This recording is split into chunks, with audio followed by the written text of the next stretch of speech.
আসসালামু আলাইকুম ওয়া রাহমাতুল্লাহি ওয়া বারাকাতুহু। ওয়ালাইকুম আসসালাম রহমতুল্লাহ বরকাত। বলেন, কথা বলছেন। আমি এই হুগলি জেলার আরামবাগ থেকে বলছি। বলেন প্রশ্ন। যে স্যার, আমাদের দেশে অনেক অসুস্থ ব্যক্তি, পুরুষ মানুষ, কি স্ত্রী মানুষ, স্ত্রী লোক হলে হয়তো পুরুষ মানুষকে অনেক স্ত্রী মেয়েরা দেখতে যায়, আর অনেক স্ত্রী লোক অসুস্থ হলে পুরুষরা দেখতে আসে। এটা কি জায়েজ আছে ইসলামে? দেখতে এসে ওই মহিলাকে পুরুষ দেখছে, পুরুষকে মহিলা দেখছে না, মহিলারা মহিলার জায়গায় থাকছে, পুরুষ বাইরে থাকছে, রোগী দেখতে সরাসরি চলে আসছে। শুনছেন আমার কথা? রেজিয়া খাতুন, আপনার ফোনটা আবারও আনমিউট করে নিন, আপনার ডিভাইসটা। শেখ আপনাকে প্রশ্ন করছেন। জি, আপনি শুনতে পাচ্ছেন? রাজিয়া খাতুন, আপনার ডিভাইসটা আনমিউট করে নিন। জি। বলছি যে স্যার, ওইটা সরাসরি চলে যাচ্ছে, ভিতরে যে দেখতে চলে যাচ্ছে, এটা কি জায়েজ আছে?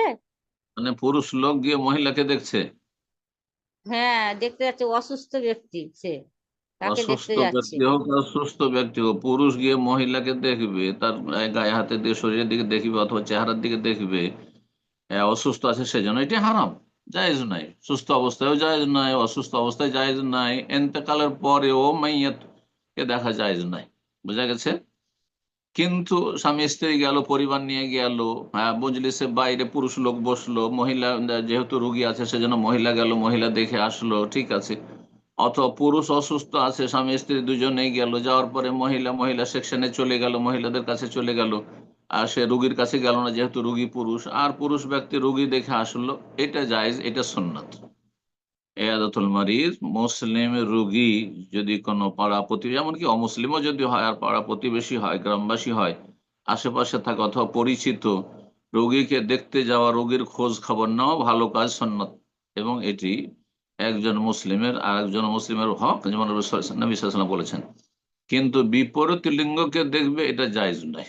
মহিলা পুরুষকে দেখতে যাবে, সরাসরি গিয়ে দাঁড়িয়ে আছে, পুরুষ অসুস্থ হাসপাতাল অথবা বাড়িতে আর দেখছে, সেখানে গিয়ে, এটাও জায়েজ নয়।